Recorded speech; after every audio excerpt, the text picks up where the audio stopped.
Hello les gars, nouvelle série de vidéos tuto d'exercices. On va voir comment s'appelle l'exo évidemment, comment l'exécuter, les erreurs à éviter, etc. etc. Aujourd'hui les gars, on va voir donc les élévations latérales. Quels muscles sont travaillés pendant les élévations latérales?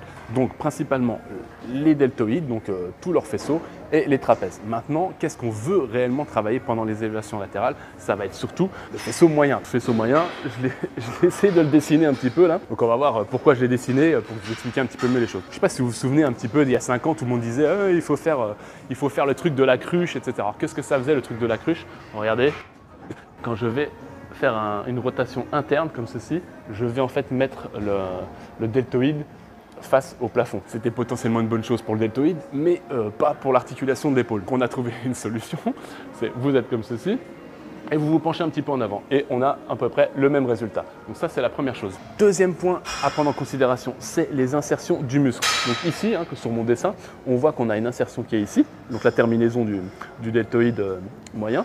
Et l'autre, donc l'origine, est sur l'acromion. Pour avoir une trajectoire dans le sens des fibres, il va falloir faire un truc de ce style et pas sur le côté directement. Si c'était sur le côté, on aurait l'insertion qui est ici.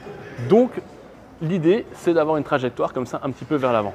Donc on se penche un peu en avant et trajectoire vers l'avant. On aura vraiment un recrutement du deltoïde qui sera optimal. Maintenant, les erreurs à ne pas commettre, c'est de faire intervenir trop vos trapèzes. Beaucoup d'entre vous, vous êtes comme ça et vous contractez vos trapèzes en même temps. Donc ça, c'est vraiment pas une bonne chose. Vous allez en fait retirer du travail sur le deltoïde. Et la même chose, ne pas aller trop haut, parce que plus vous allez aller haut, et hop, quand vous allez en grosso modo dépasser la parallèle, vous allez du coup engager très fortement les trapèzes et puis beaucoup le deltoïde. Donc vous voyez là, j'ai une petite flexion du coude et je respecte ce que je viens de vous dire juste avant. Donc maintenant, combien de répétitions? Communément, on fait des séries longues sur les élévations latérales, mais rien ne vous empêche de tester également les séries un peu plus courtes. Il n'y a pas de raison que ça ne fonctionne pas. Allez, à plus les gars.